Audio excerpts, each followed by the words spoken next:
For more on this story, let's cross live to our senior politics reporter, Ziyanda Ngcobo. Ziyanda, it would appear the ANC is getting into this weekend and their January 8th statement very confident, despite glaring problems in the Northwest. Give us a sense of some of the remarks made by the president.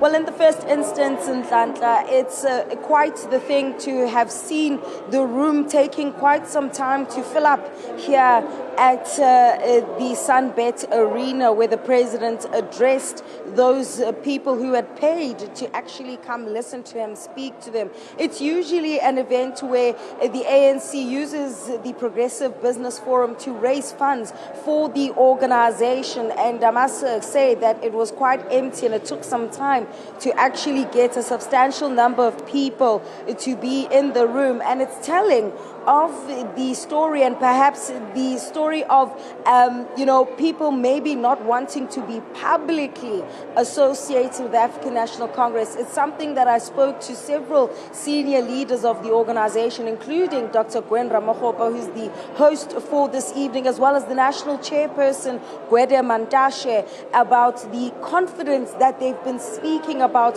reigniting in society in general, I should say, and how well they believe they've been doing with that in relation or against the backdrop of, instances or commissions such as the Madlanga Commission and other commissions of inquiry which have been quite damning on ANC members. The president is speaking about some of the gains that have been made, the slow but at least some progress in dealing with the unemployment rate, the sectors such as mining and agriculture, talking about how these are still the pillars of our economy, but there are other, parts of the economy that have potential, such as green hydrogen, which he believes a province such as the Northwest can play an important role in playing. But as you've mentioned, there are glaring problems of massive potholes as you drive into the Northwest. The poverty is staring you right in the face when you drive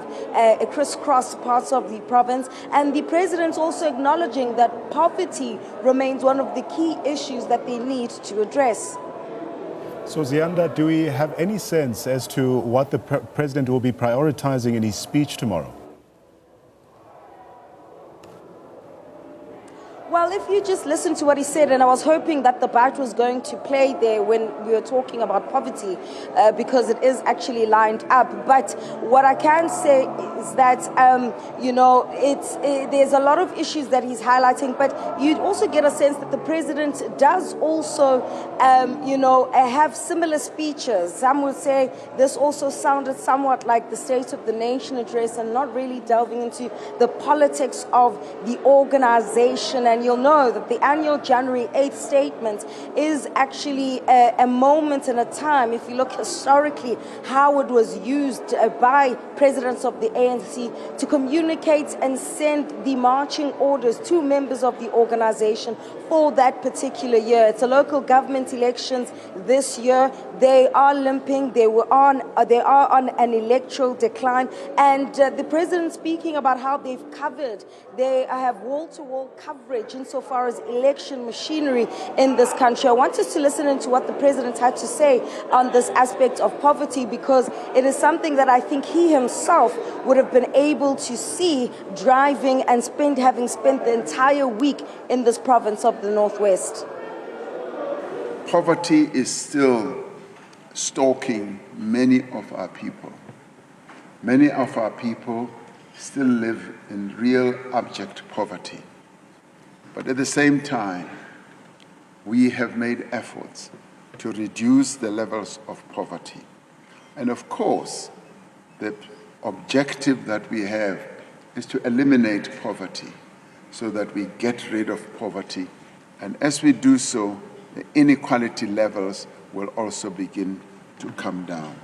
So the triple challenges we have of unemployment, of poverty, and inequality are challenges that we are targeting all our various initiatives to reduce and to eliminate.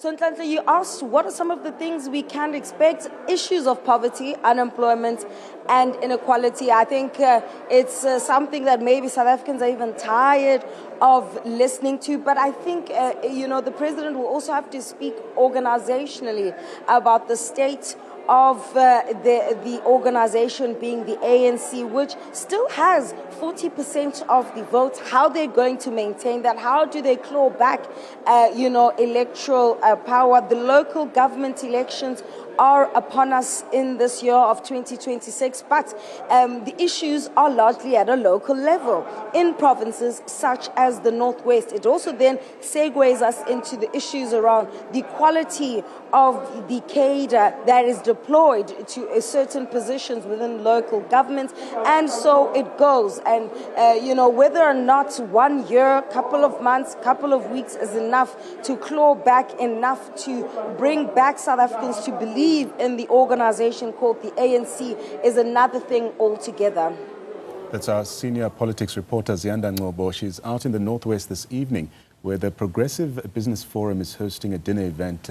And there you heard the president speaking earlier on. She's been covering all the events there as part of our special coverage of the ANC's January 8th statement, set to be delivered tomorrow.